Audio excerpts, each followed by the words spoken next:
aku akan menjelaskan tentang sedikit apa yang aku pelajari pada mata kuliah etika dan filsafat hukum.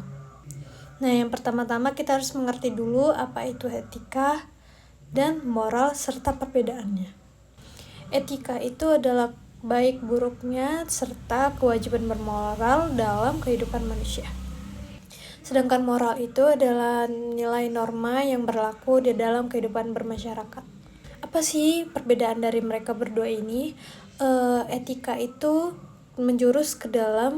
lebih menjurus ke dalam teori, sedangkan moral itu adalah lebih menjurus ke dalam prakteknya. Nah, selanjutnya kita akan masuk ke dalam pengertian profesi dan kode etik. Profesi itu adalah pekerjaan yang membutuhkan keahlian khusus serta moral di dalamnya. Sedangkan kode etik itu adalah panduan perilaku bagi profesionalitas dalam menjalankan tugasnya serta integritas dan kewajibannya. Tujuan dari etika profesi ini ada beberapa poin. Yang pertama itu untuk meningkatkan integritas dalam dunia hukum. Yang kedua untuk mencegah penyalahgunaan kewenangan dalam hukum. Dan yang ketiga untuk meningkatkan kepercayaan masyarakat terhadap institusi hukum.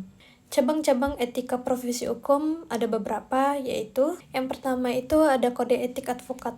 Advokat itu diwajibkan untuk menjaga kerahasiaan klien dan tidak untuk memanipulasi hukum. Yang kedua ada kode etik hakim, yaitu tidak menerima suap dan harus bersikap netral. Yang ketiga etika jaksa. Jaksa ini harus bertugas hanya untuk menuntut berdasarkan bukti keadilan dan bukan untuk kepentingan pribadi. Dan yang keempat, etika notaris.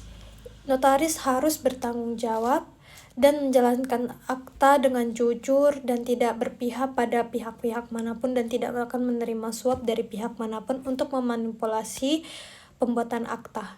Aku akan kasih tahu beberapa contoh pelanggaran kode etik dalam profesi hukum.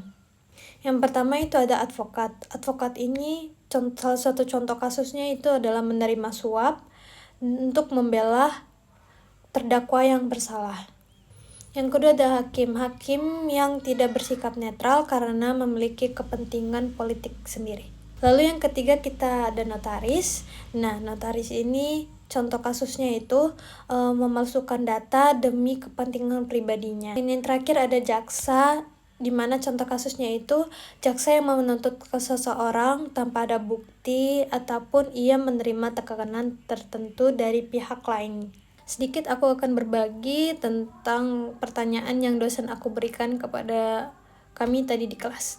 Nah, soalnya itu ada satu soal. Yang pertama itu seseorang advokat yang mengetahui kliennya bersalah dengan kasus pencucian uang dan tetap untuk membelanya dengan cara memalsukan bukti agar kliennya bebas. Pertanyaannya, apa pelanggaran etika yang terjadi dan apa konsekuensi hukumnya? Nah, dari pertanyaan tersebut bisa kita ketahui jawabannya di penjelasan sebelumnya, di mana advokat itu bertugas untuk tidak memalsukan apapun dalam bukti hukum-hukum dan dalam pernyataan tadi bisa kita ketahui ia telah melanggar kode etik. Dan apa sih yang sanksi yang bisa ia dapatkan dari perbuatannya itu? Yang pertama itu adalah teguran secara lisan. Yang kedua itu adalah dia mendapatkan denda ataupun pemberhentian sementara prakteknya. Sekian video dari aku. Kalau kalian ada punya pertanyaan ataupun saran dan kritik, kalian bisa tulis di kolom komentar ya. Sampai jumpa lagi.